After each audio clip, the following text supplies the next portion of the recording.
மற்றும் ஒரு சைவம் வளர்த்த பெரியார் தொடர்பான நிகழ்ச்சியின் வாயிலாக உங்கள் அனைவரையும் சந்திப்பதில் மிக மிக மகிழ்ச்சி.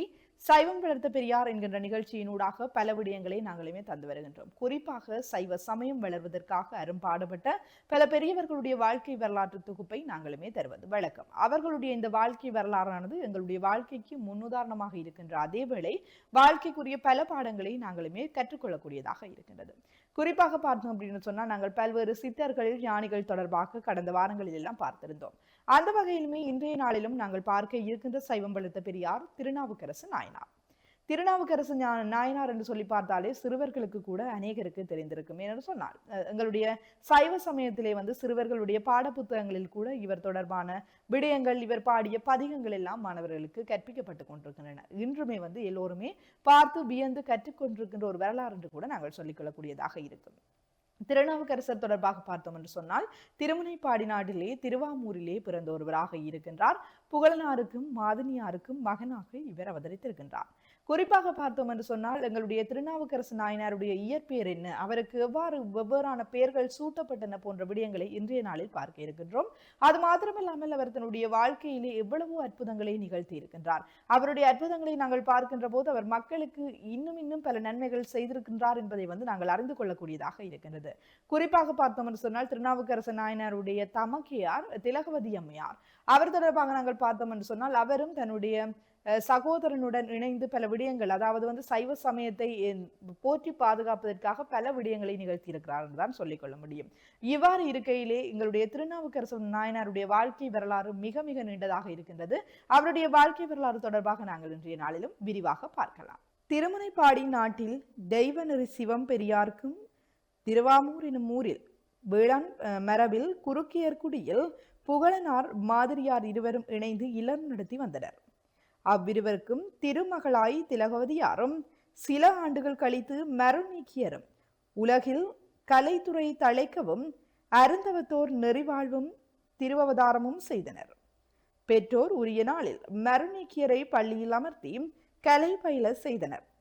எல்லா கலைகளையும் திறம்பெற கற்று தேர்ந்தார் மருநீக்கியர். திலகவதியாருக்கு வயது 12 தொடங்கி நடைபெற்றது. பெற்றோர் தம் மகளாருக்கு திருமணம் செய்விக்க எண்ணினர். அவ்வேளையில் குலம், குணம், ஆண்மை, அருண்பால், அன்பு, உரு, திரு ஆகிய ஒருங்கு வாய்க்க பெற்றவராய் விளங்கிய கலிப்பகையர் திலகவதியாரை திருமணம் செய்து கொள்ள விரும்பி பெரியோர் சிலரை புகழனார்பால் அனுப்பினார். கலிப்பகையாரின் பண்புகளை அறிந்து பெற்றோரும் இசைவளித்தனர். பெரியோர்கள் இம்மகிழ்வு செய்தியை கலிப்பகையாருக்கு அறிவித்தனர். திருமணம் நிகழ்வதற்குள் வடநாட்டு மன்னர் சிலருடைய படை எழுச்சி காரணமாக தமிழ் நில மன்னன் ஒருவன் பேராற்றல் மிக்க கலிப்பகையாரை சேனை தலைவராக்கி படைகளுடன் வடபுலம் செல்ல விடுத்தனர். நீண்ட நாள் போர் நடந்தது. இவ்வாறு கலிப்பகையார் போரில் ஈடுபட்டிருக்கும் காலத்தில் புகழனார் விண்ணுலகு அடைந்தார். கற்பு நெறி வலுவாது அவர் தம் மனைவியாரும் சுற்றமொடு மக்களையும் துகளாகவே நீத்து கணவனாருடன் சென்றார். பெற்றோரை இழந்த திலகவதியாரும் மருணிக்கியரும் ஆற்றினா துயரில் ஆழ்ந்தனர். இந்நிலையில் போர் மேற்சென்ற கலிப்பகையாரும் போர்க்களத்தில் பூத உடல் நீத்து புகலிடம் பெய்தினார். இச்செய்தியை கேட்டு திலகவதியார் திடுக்கிட்டார்.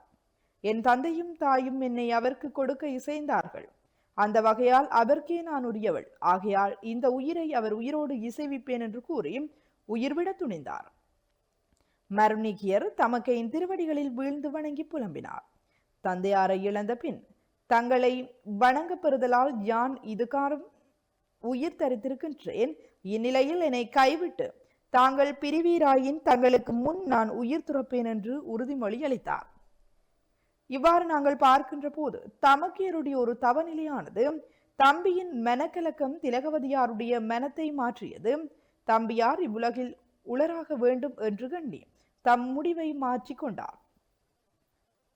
அப்பெண்மணி நூல் தாங்காது அனைத்துயிர்க்கும் அருள் தாங்கி மனையின்கள் இருந்து மாதவம் பெருக்கி மருநீக்கியரை பேணி வளர்க்கும் பெரும்பணியில் ஈடுபட்டார். மருநீக்கியரும் துயர் நீங்கி மகிழ்வுற்றார். வயது ஏற ஏற உலகியல் அறிவும் நன்கு வாய்க்க பெற்றார். உலகின் நிலையாமையை எண்ணி அறப்பணி மேற்கொண்டு அறச்சாலை, தண்ணீர் பந்தல், சோலை, குளம் ஆகியன அமைத்தார். வருந்தி வந்தோர்க்கு வேண்டியன ஈந்தார். விருந்து கொடுத்தார். புலவரை போற்றினார். சமயங்களின் நன்னெறியினை தெரிந்துணர்ந்து எண்ணினார். புலவரை போற்றினார். சமயங்களின் நன்னெறியினை தெரிந்துணர்வதற்கு எண்ணினார். சிவபெருமான் அருள் செய்யாமையினால் கொல்லாமை எனும் நல்லற போர்வையில் உலவிய சமண சமயத்தை சார்ந்திட எண்ணினார். அக்காலத்திலே சமணம் மேலோங்கியது. சமண முனிவர்கள் பாடலிபுத்திரம் பெற்ற பகுதிகளில் தங்கி தம்முடைய மதம் பரப்பி வந்தனர். பள்ளிகளும் பாலிகளும் அமைத்துக் கொண்டு பல்லவ மன்னன் மகேந்திரவர்மன் ஆதரவில் சமண சமயத்தினை பரவச் செய்யும் முயற்சியில் ஈடுபட்டிருந்தனர். மருணிக்கியர் பாடலிபுத்திரம் வந்தார். சமணரின் பள்ளியை சார்ந்தார். சமண முனிவரும் தங்கள் தர்க்கவாத திறமையினால் தங்கள் சமயமே மெய்ச்சமயம் என்று கூறி அவர் அறிவை மரட்டி தங்கள் மதத்தில் ஈடுபடுத்தினார். மருணிக்கியரும் அம்மத நூல்களில் வல்லவரானார். அது கண்ட சமணரும் தர்மசேனர் என்ற சிறப்பு பெயர் அளித்து அவரை பாராட்டினர். தர்மசேனராகிய மருணிக்கியரும் புத்தர் தேரரை வாதத்தில் வென்று சமன் சமய தலைவராக விளங்கி வந்தார். மனையிலிருந்து தவம் பெருக்கி வந்த திலகவதியார் தம்பி புறச்சமயம் சார்ந்த செய்தி கேட்டு மனம் புழுங்கினார். சுற்ற தொடர்பு விட்டு தூய சிவ நன்னறி சார்ந்து பெருமான் திருவருள் பெற விரும்பி திருவாதிகை விராட்டானம் அடைந்து சிவசின்னம் அணிந்து திருவலகிடுதல், திருமெழுகிடுதல், மாலை புனைதல் முதலான திருப்பணிகளை மேற்கொண்டு இறைவன் திருவருளை போற்றி வந்தார். தீவினை தொடர்பால் தம்பி புறச்சமயம் சார்ந்ததை எண்ணி வருந்தி அதிகை பெருமான் திருமுன்னின்று என்னை ஆண்டருளீராகில் அடியேன் பின்வந்தனை புறச்சமய படுகொலியினின்றும் எடுத்தாள வேண்டுமென்று விண்ணப்பம் செய்து வந்தார். பெருமான் திலகவதியார் கனவில் தோன்றி, உன்னுடைய மனக்கவலை ஒளி, உன் தம்பி முன்னமே முனையாக்கி என்னை அடைய தவம் முயன்றவன், அவனை சூளை நோய் தந்து ஆட்கொள்வோம் என்று அருள் செய்து மறைந்தனன். அவ்வண்ணமே சூளை நோய் தர்மசேனன் வயிற்றை சென்று பற்றியது. மருணிக்கியரை பற்றிய சூளை வட வைத்தியம் வச்சிரப்படையும் நஞ்சும் கூடி வருந்தினாற் போல துன்பம் தந்தது. தர்மசேனர் நடுங்கி தனியறை ஒன்றில் மயங்கி விழுந்தார். சமண சமயத்தில் தாம் கற்ற மந்திரங்களினால் அந்நோயை தடுக்க முயன்றும் அந்நோய் தனியாது மேலும் மேலும் முடகி வருத்தியது. தர்மசேனருடைய துயர் கண்ட சமணர் நெஞ்செழுந்தனர். நீரை குடிக்க செய்தனர். பீலி கொண்டு தடவினர். இயன்றன அனைத்தும் செய்து அவர்கள் தங்களால் முடியாது என ஒரு நிலைக்கு வந்தனர். இவற்றுக்கெல்லாம் நோய் மேலும் அதிகரித்ததை ஒழிய குறையவில்லை. ஐயோ, இனி என்ன செய்வேன் என்று கலங்கி அனைவரும் அந்த இடத்தை விட்டு கைவிட்டுகின்றனர். சூளை நோயினால் சோர்வுற்ற தர்மசேனருக்கு தமக்கையரின் நினைவு வந்தது. தமக்கு அடிசில் அமைப்பவனை அருகில் அழைத்து தமக்கையரிடம் நிலையை சொல்லி அழைத்து வரும்படி அனுப்பினார். அவனும் அவ்வாறே திருவதியை வந்து நந்தவனத்திற்கு மலை கொய்ய செய்யும் திலகவதியாரை கண்டு வணங்கி, நம்முடைய தம்பியாரின் ஏவலினால் இங்கு வந்தேன் என்றனன். அது கேட்ட அம்மையார் தேங்குளவோ என வினாவினார். அவனும் சூளை நோய் உயிரை மட்டும் போக்காமல் நின்று குடரை முடக்கி துன்புறுத்தலால் அமரெல்லாம் கைவிட்டதற்கன்றனர் என்ற இச்செய்தி தங்களுக்கு சொல்லிவிட்டு இருளாகும் நேரத்திலேயே திரும்பி வருமாறு என்னை அனுப்பினார் என்று கூறி நின்றனர். அது கேட்ட திலகவதியார், நன்றறியா அமன்பாளி நன்னேன், இதை அவனிடம் சொல் என மறுமொழி கூறி அனுப்பினான். அவனும் தர்மசேனரிடம் சென்று தமக்கையர் கூறியதை அறிவித்தான். தமக்கையர் மறுமொழி கேட்டு தர்மசேனர் சோர்வுற்றார். இறையருள் கைகூட இன்பும் சமய தொழியாத என் துன்பம் அலைய திலகவதியார் திருவடிகளை அடைவேன் என்று எண்ணினார். அவ்வளவிலேயே சிறிது நோய் குறைவாவதாக உணர்ந்தார். பின்னர் ஒருவனை துணை கொண்டு நள்ளிரவில் சமன்பாளிகளை கடந்து திருவதிகை அடைந்து திலகவதியாருடைய திருவடிகளில் வீழ்ந்து, நம் குலம் செய்த நற்றவத்தின் பெயர் அணியீர், உய்ந்து கரையேறும் உபாயம் அருள்க என வேண்டினார். திலகவதியார் தம்பியை நோக்கி, இறைவன் திருவடிகளை எண்ணி தொழுது குறிக்கோள் இல்லாத புறச்சமய படுகொலியில் விழுந்து துயரெழுந்தீர் என மொழிய, அவ்வாறு எழுந்து தொழுத மருணிக்கியரை பார்த்து திலகவதியார், சூளை நோய் வருவதற்கு காரணம் இறையருளையாகும், தன்னை சரணடைந்ததற்காக காக்கும் சிவருமானை வணங்கி பணி செய்வீராக என்று பணித்து திருவதிகை திருக்கோயினுள் புகுந்ததற்குரிய திருவாளவன் திருநீறு திலகவதியார் அழிப்பதற்கு பெருவாழ்வு வந்ததென மகிழ்ந்து மருணிக்கியரும் வாங்கி தரித்து கொண்டு தமக்கு உய்யும் நெறிதரும் தமக்கியாருக்கு பின் தாமும் புறப்பட்டார்.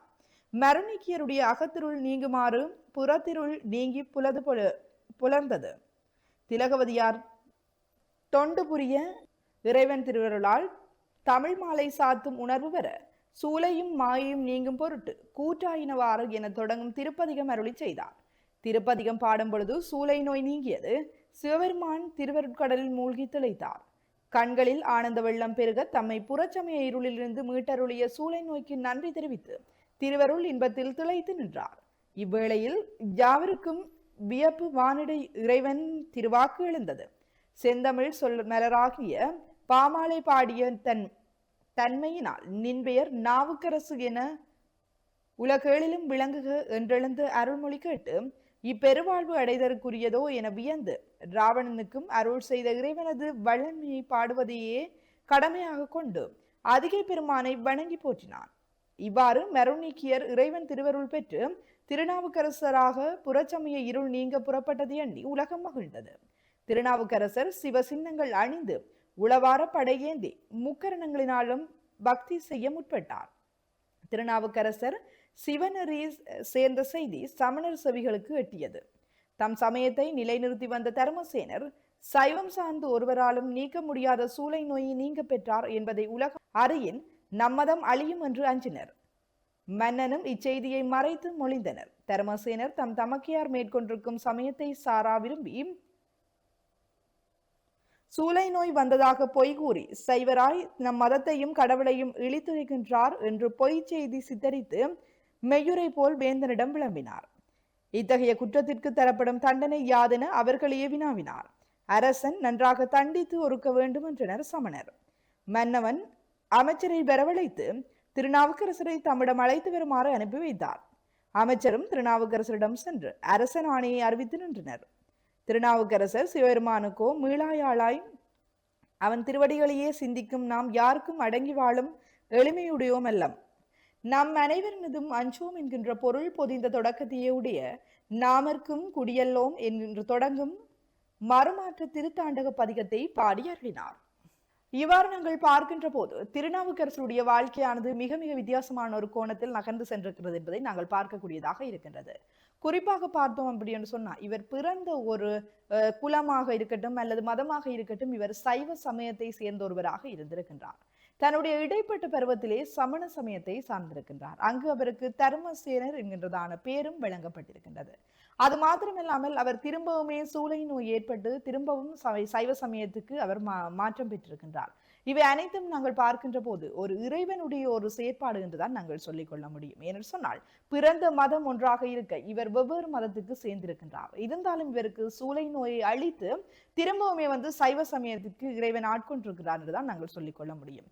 திருநாவுக்கரசர் தொடர்பாக நாங்கள் பார்க்கின்ற போது இவர் பல பதிகங்களை பாடியிருக்கின்றார்.